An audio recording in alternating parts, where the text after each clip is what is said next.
அழகே அழகு சீரியலில் மதி போலீஸ் ஸ்டேஷன்லேயே போய் சுரேஷ்கிட்டையே கேள்வி கேட்குறதெல்லாம் சூப்பர்னு நினைக்கிறவங்க நம்ம வீடியோவை லைக் பண்ணிவிட்டு இன்னும் நம்ம சேனலை சப்ஸ்கிரைப் பண்ணாதவங்க சப்ஸ்கிரைப் பண்ணிக்கோங்க. மதி பிடிவாதமாக வீட்டுக்குள்ளே வரமாட்டேன்னு சொல்லி வெளியில் திண்ணையிலேயே உட்காந்துருந்ததை பார்த்துட்டு அவங்க மாமனார் மாமியார் ஃபோன் பண்ணி மதியோட அம்மா அப்பாவை வர சொல்லிடுறாங்க. தயவு செஞ்சு உங்கள் பொண்ணை கூட்டிகிட்டு போயிருங்க, எங்கள் மானத்தையே வாங்குறா வீட்டுக்குள்ளே வராமல் அப்படின்னு சொல்கிறாங்க.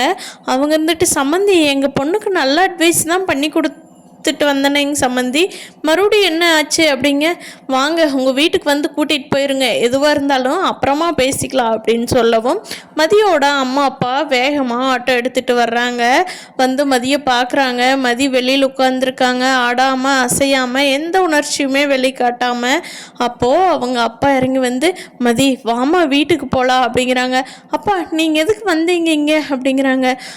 மதி சம்மந்தி தாம்மா ஃபோன் பண்ணாங்க, நீ எதுவும் வீட்டுக்குள்ளே வரவும் மாட்டேங்கிறியாமா, நம்ம வீட்டுக்கும் வரமாட்டேன்னு வெளியே உட்காந்து சுற்றி இருக்கிறவங்க எல்லாம் வேடிக்கை பார்த்து எங்கள் மானமே போகுது அப்படின்னு ஃபோன் பண்ணாங்கம்மா, ஏம்மா இப்படி பண்ணுற அப்படிங்கிறாங்க. நான் என்னப்பா சொன்னேன் உங்களைய, யார் கூப்பிட்டாலும் அவள் என் பொண்ணே அல்லன்னு சொல்லிட்டு நீங்கள் வாட்டுக்கு உங்கள் வீட்லேயே இருங்க, நான் என் பிரச்சனையை பார்த்துக்கிறேன்னு சொன்னேன்ல, எதுக்கு இங்கே வந்தீங்க அப்படிங்கிறாங்க. மதியோட அம்மா இருந்துக்கிட்டு, ஏண்டி இப்படி படுத்தி எடுக்கிற, உங்கள் அப்பாவுக்கே முடியாமல் இருக்காரு, அவரை மேலும் மேலும் தொந்தரவு பண்ணாத, அவர் ரொம்ப பேச வச்சு அவருக்கு ஏதாவது ஆயிரப்போது, வா மதி வீட்டுக்கு போகலாம் அப்படின்னு சொல்லவும் மதி அவங்க அப்பாவோட உணவு சரியில்லைங்கிற ஒரே காரணத்துக்காக கிளம்பி மதியோட வீட்டுக்கு போயிடுறாங்க. மதி உட்காரு, அங்கே இவ்வளோ நேரம் வெளியே உட்காந்துருந்த, எதுவும் சாப்பிட்டையோ இல்லையோ, எதுவாக இருந்தாலும் அப்புறம் பேசிக்கலாம், இரு உனக்கு குடிக்கிறதுக்கு ஏதாவது எடுத்துகிட்டு வந்து தர்றேன் அப்படின்னு சொல்லி மதியோட அம்மா தன்னோட பொண்ணை நல்லா பார்த்துக்கிறாங்க. குடிக்கிறதுக்கு ஏதாவது கொடுத்துட்டு அப்புறமா மதிக்கு அட்வைஸ் பண்ணுறாங்க. ஏன் மதி இப்படி பண்ணுற, கல்யாணம் பண்ணி கொடுத்த வீடுனா முன்ன பின்ன அப்படி இப்படி இருக்கத்தான் செய்யும் மதி, நீ அனுசரித்து இருக்கிறது இல்லையா அப்படிங்கிறாங்க. அம்மா எதம்மா அனுசரிக்க சொல்கிறேன், நான் செய்யாத தப்பை செஞ்ச மன்னிப்பு கேளுங்கிறாங்க, அதை எப்படிம்மா அனுசரிக்க முடியும், நீயே சொல்லு, நான் தப்பு செஞ்சுருந்தா நானே மன்னிப்பு கேட்டுருவேன், ஆனால் செய்யாத தப்புக்கு ஒத்துக்குன்னு சொல்கிறப்ப எப்படிம்மா ஒத்துக்க முடியும் அப்படிங்கிறாங்க. என்னமோ பெரியவங்க இருக்கிறதாம்மா, நீயும் கொஞ்சம் அனுசரித்து இருக்க வேண்டாமா அப்படிங்கிறாங்க. என்னால் செய்யாத தப்பெல்லாம் என்னால் ஒத்துக்கலாம் முடியாது, நான் செஞ்ச தப்புன்னு சொல்லுங்கள், நான் ஒத்துக்கிட்டு மன்னிப்பெண்ணை காலில் விழுந்தே கேட்குறேன் அப்படிங்கிறவும் அவங்க அம்மா அப்பாவும் எதுவும் பேச முடியாமல் மதியோட அப்பா சொல்கிறாரு, ஏம்மா கொஞ்ச நேரம் அவளை ஃப்ரீயாக விட்டுரு, அப்புறமா பேசிக்கலாம் அப்படின்ட்டுறாங்க. அப்போது தன்னோட மருமகங்கிட்டேருந்து ஃபோன் வருது மதியோட அப்பாவுக்கு. எடுத்து பேசுகிறாங்க. மாப்பிள்ளை சொல்லுங்க மாப்பிள்ளை அப்படின்னு சொல்லி, மாமா அவளை வீட்டுக்கு கூட்டிகிட்டு போயிட்டீங்களா அப்படிங்கிறாங்க. ஆமாம் மாப்பிள்ளை வீட்டுக்கு கூட்டிகிட்டு வந்துட்டேன், கொஞ்சம் பார்த்து இருந்துக்குங்க மாப்பிள்ளை, அவளுக்கு கொஞ்சம் பிடிவாதமா, மாமா நீங்கள் அவளுக்கு நல்லா புத்திமதி சொல்லி அனுப்பிச்சி விடுங்க, அவள் பொண்ணு மாதிரியே நடந்துக்கிறாளா, என்ன மாமா இப்படி பண்ணுறா அப்படிங்கிறாங்க. அவளுக்கு கொஞ்சம் நல்லா அட்வைஸ் பண்ணுங்க அப்படிங்கவும், இருங்க மாப்பிள்ளை நான் மதிக்கிட்ட கொடுக்குறேன் அப்படின்னு சொல்லிட்டு ஃபோனை மதிக்கிட்ட கொடுத்துட்றாங்க. மதி வாங்கி ஹலோன்னு சொன்னது தான் அங்கே சுரேஷ் பயங்கரமாக ஆரம்பிச்சிடுறாரு. ஹேய் நீ எல்லாம் ஒரு பொம்பளையாடி, நீ எல்லாம் குடும்பத்துக்கே ஒத்து வரமாட்ட, உனக்கு எனக்கு ஆகவே ஆகாது, நீ இனிமேல் நம்ம வீட்டு பக்கமே வந்துடாத, நீ அங்கேயே இருந்துக்கோ, உனக்கு எனக்கு செட்டே ஆகாது, தயவு செஞ்சு அங்கேயே இருந்துக்கோ, நீ பொம்பளைங்கிற லிஸ்ட்லேயே நான் உன்னை சேர்த்தலை அப்படின்னு சொல்லி கத்துறாரு. மதி அதுக்கு எந்த ரியாக்ஷனுமே பண்ணாமல் அமைதியாக ஃபோனை கட் பண்ணிவிட்டு வச்சிடுறாங்க. இவங்களுக்கு ஏதாவது பண்ணணுமே, கரெக்டாக பண்ணணுமே, ஆளுக்கு இப்படி பேசுகிறாங்க, தப்பே செய்யாத என்ன போய் திருப்பி திருப்பி திருப்பி திருப்பி இப்படியே பண்ணுறாங்களே அப்படின்னு சொல்லி மதி என்ன பண்ணலாம் அப்படின்னு சொல்லி பயங்கரமாக யோசனை பண்ணிக்கிட்டே இருக்காங்க என்ன பண்ணலான்ட்டு.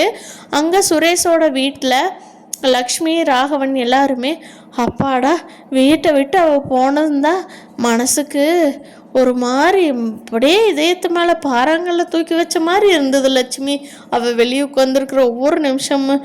நம்ம வீட்டை யாருமே இப்படி நின்று வேடிக்கை பார்த்த அளவுக்கு நம்ம வீடு இருந்ததில்லை, இப்போ அப்படியே தலகலாக மாறிப்போச்சு, மாப்பிள்ளை சொன்னாருங்கிற ஒரே காரணத்துக்காக அவளை கட்டிக்கிட்டு ஐயோ படுற பாடு இருக்குது, ஐயோ சாமி சுரேஷு இனி அவள் உனக்கு வேண்டாண்டா, அவளை எப்படியோ டைவர்ஸ் பண்ணிவிட்டு வேற கல்யாணம் பண்ணிக்கோடா, சாரிடா உன்னோட தலையில் நாங்களே மண்ணை வாரி போட்டுட்டோண்டா அப்படின்னு சொல்லி சுரேஷ் கிட்ட புலம்போ, அம்மா அமைதியாக இருங்கம்மா பார்த்துக்கலாம் அப்படின்னு சொல்லிட்டு சுரேஷ் உள்ளே போயிடுறாரு வீட்டுக்குள்ளே.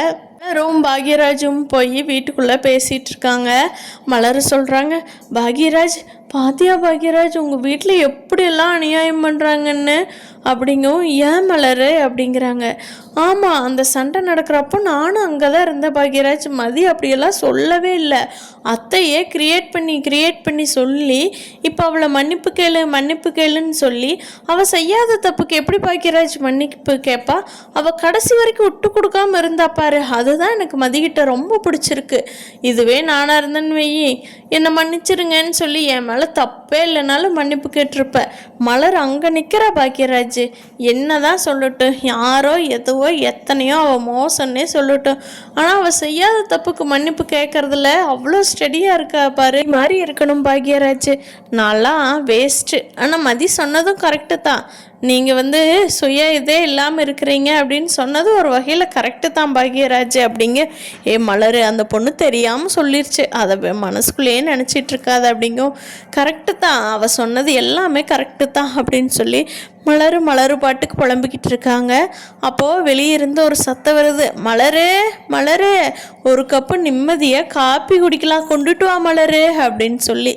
இங்கே மதியோட வீட்டில் மதி நான் கொஞ்சம் வெளியில் போயிட்டு வரேன் அப்படின்னு அவங்க அம்மா அப்பா கிட்ட சொல்லிட்டு ரெடியாகி வெளியில் கிளம்புறாங்க. அவங்க அம்மா கேட்குறாங்க, எங்கடி போகிற அப்படின்னு சொல்லி. மதி சொல்கிறாங்க, நான் கொஞ்சம் வேலைம்மா போயிட்டு வர்றேன் அப்படின்னு.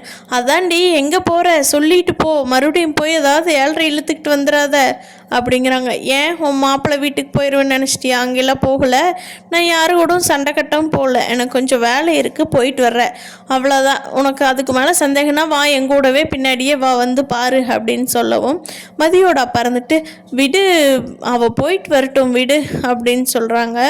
அவளே டென்ஷனில் இருப்பான், எங்கேயாவது ஃப்ரெண்ட்ஸுக்கு இது பார்த்துட்டு எங்கேயாவது போயிட்டு வரட்டும், நீ சும்மா கேட்டுக்கிட்டே இருக்காத அப்படின்னு சொல்லவும் மதி கிளம்பி நேராக போலீஸ் ஸ்டேஷன் போகிறாங்க.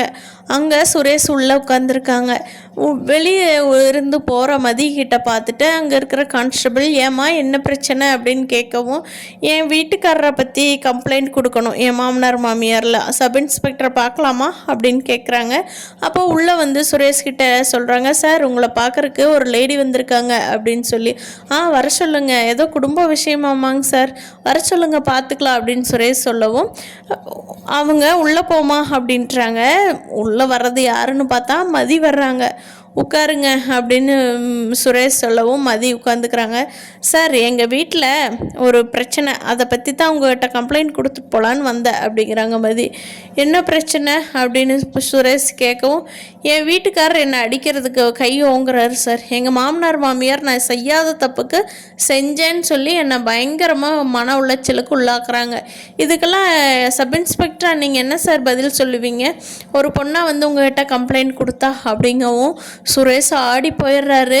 அவருக்கு என்ன சொல்கிறது என்ன பேசுறதுனே தெரிய மாட்டேங்குது. சுரேஷ் இதுவே வேறொரு பொண்ணு வந்திருந்தா கரெக்டாக பதில் சொல்லியிருப்பாரு, ஹேண்டில் பண்ணியிருப்பாரு. இதில் சுரேஷ் அவங்க மேலே தான் தப்புமா, நீ கம்ப்ளைண்ட் கொடுமா அப்படின்னு சொன்னால் நல்லாயிருக்குன்னு நான் நினைக்கிறேன். நீங்கள என்ன நினைக்கிறீங்கன்னு கீழே கமெண்ட் பண்ணுங்கள் ஃப்ரெண்ட்ஸ். தேங்க்யூ.